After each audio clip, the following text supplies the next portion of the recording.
Welcome to the podcast. I want to give you a little bit of a backstory about the name and how this podcast came to be.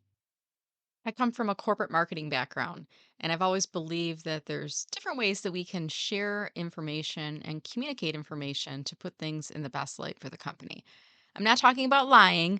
I'm just talking about let's focus on the strengths and maybe downplay or not talk about some of the things that are challenges or could be seen as a potential weakness. And over the years, I've been in career transition myself. I've been in the place that many of you are right now. Maybe you've been let go, laid off, downsize, any of those fancy corporate words that they use, which basically say that you're no longer working for the company. One day you were a member of their team and the next day you're not. And, there's a lot of things that happens. You're going through a roller coaster of emotions. It's similar to almost the different stages of grief that you go through when you lose someone. And, one day you might find yourself happy that you're released from a situation that maybe was stressful for a long time. And other days you might be just angry about the situation. And other days you're sad about the situation. So I know it's a whole whirlwind of emotions that you go through. And for many of us, we love our jobs, and our jobs are really tied to our identity. And when we don't have that job anymore, who are we? Right? And you might find yourself in a situation where you're now having to start to do this whole networking job search thing. You didn't want to be job searching. You wanted to be working in your job, right? But now you're having to find yourself, get out there, and you need to be positive, right? You need to be ready to go in these interviews, showing that you're ready to hit the ground running and eager to get in your next job. But inside, you're really just torn up over what you've been working through, all these emotions and things, right? And, this podcast, I call this experience rich LinkedIn job search tips for a few reasons. First, let me start with the LinkedIn job search tips. If you're following me online, you know that my area of specialty is LinkedIn. I come from a corporate marketing background, so I'm always approaching what I do on LinkedIn and the teachings from a marketing perspective. Meaning, I'm going to think about who is your ideal target audience, who are you looking to connect with. In your case, it's a hiring manager, a recruiter, or perhaps somebody who can refer you into those positions, right? And also from a marketing perspective, I'm always thinking about what are the goals with what you're trying to achieve. In this case, you're trying to find a job, right? So I wanted to make sure that LinkedIn job search tips was a part of my podcast title because I want to be easily found. But I also want to distinguish myself.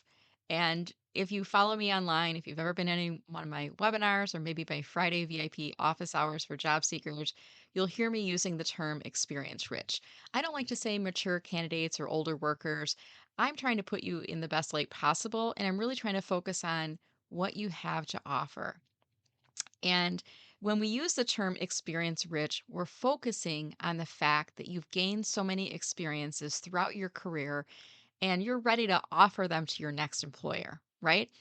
I want you to imagine this right now. I like to use analogies, so bear with me on this one. I want you to imagine right now that we're sitting across from each other and I hold out a bowl of something to you and I say, "Can you smell this milk? Does it smell sour?" Now, let's say, same scenario, but now I hold the bowl out to you and I say, "Smell this Greek yogurt. Doesn't it smell amazing?"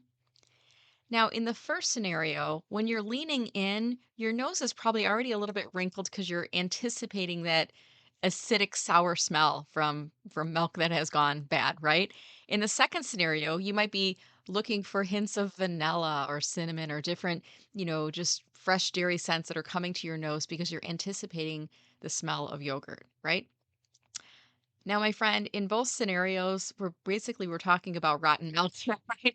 It's just the way that we position it. And I know that yogurt is a different substance than milk, but if I'm holding the bowl out to you with a white substance in it, by positioning it in a way that's either favorable or unfavorable, you're going to anticipate and start to receive that information in the same way.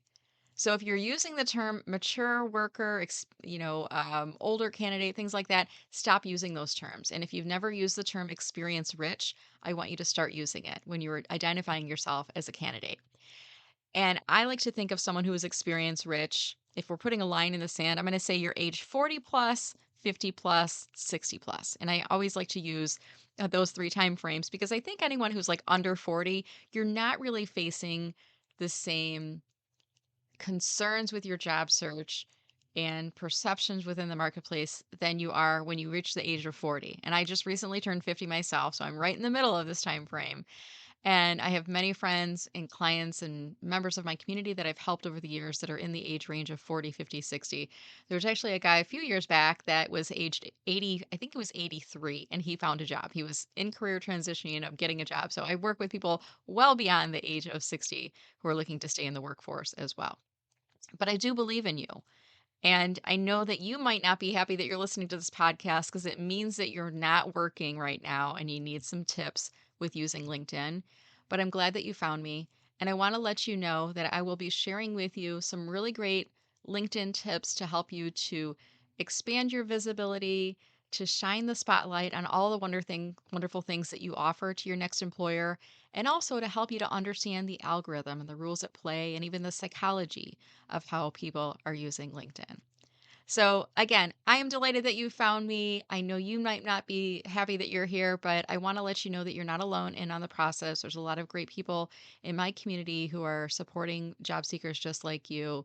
And we're going to do our best to help to get you back to work as soon as possible. My goal is that you stop listening to this podcast because you're back to work. All right. So let's envision that someday. But in the meantime, I want to encourage you to tune in. I'll probably do an episode a week. There might be some weeks where I do two episodes, but I'll probably be doing an episode a week, and this will be a limited series podcast initially.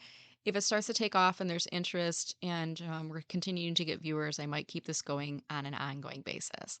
So, with that said, I'd love to hear from you. You can feel free to message me on LinkedIn and let me know you're listening to the podcast.